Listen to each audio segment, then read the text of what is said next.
Magandang umaga mga gal, mga der, mga G. Yun nga, agisin na ng dakilang butanding mga der. Kaya tatalungin natin yun si ate yung anumang ulam at ipapaluto na natin kasi tayo ay nagugutom na naman. Ang tiyan natin ay umupulo kaya tayo nagising. Let's go! Hindi nyo. Ting. Kaya ano ulam natin? Munggo? Asan yung munggo? Bumili na si mami? Okay. Sila. A few moments later.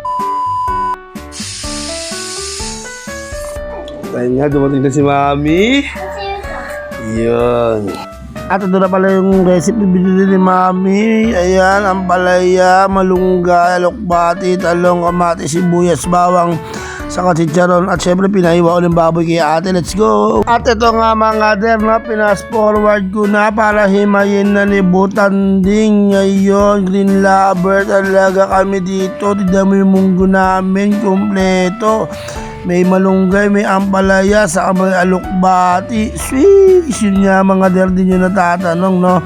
Dati akong scholar ng high school sa pag-iimay, kaya napakagaling kong mag-iimay. Pagtapos doon, bagsak ako sa classroom, wala akong natutunan kay ma'am. Sweet! Okay, eto nga pala, no? Isang trivia lang, no? Ang pagkain ng malunggay ay katumbas ng 8 glasses of milk, kaya dapat tayo kumain nito para naman may good health tayo, para kayo si Butanding ganyang kataba, hindi yan pumapayat kasi wala ng halong chemical, puro natural. Let's go!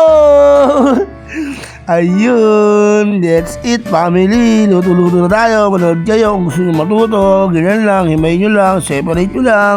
Yan, okay, set aside nyo lang palagi. Okay, good. Dito pala ako yung mga dao dito sa bakanting lote. Let's go!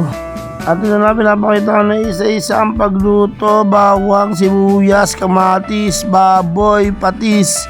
Siyempre, hindi mawala ang chicharon, sa talong. At ang ating munggo, pressure cooker natin para mabilis matapos.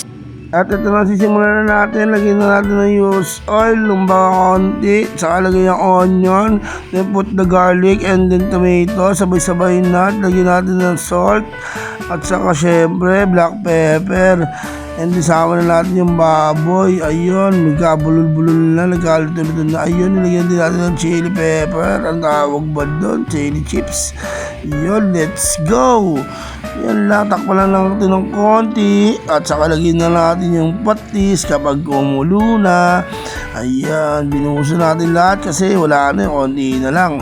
At ito nga, no, pag natuyo na yung sabaw ng ating ginisang baboy sa kamatis at nawala na yung kamatis, natuyo na, ayan na, syempre pag tuyo na yan, ilagay na natin yung munggo, tanggalin na natin, ayan, ilalagay na natin yung munggo, ayan, paghaluin mo na siya para masarap talaga. Ayun, no, minix ko na, minekos ko, iba talaga. Ilagay na natin yung chicharon, marami para sulit kasi pampalat din yan mga der, no? Pampalat din, pampasarap yung chicharon, kompleto regado. Paglutong bahay, huwag nyo nang tipirin para masarap talaga. Pero riligyan din natin ng beef cubes.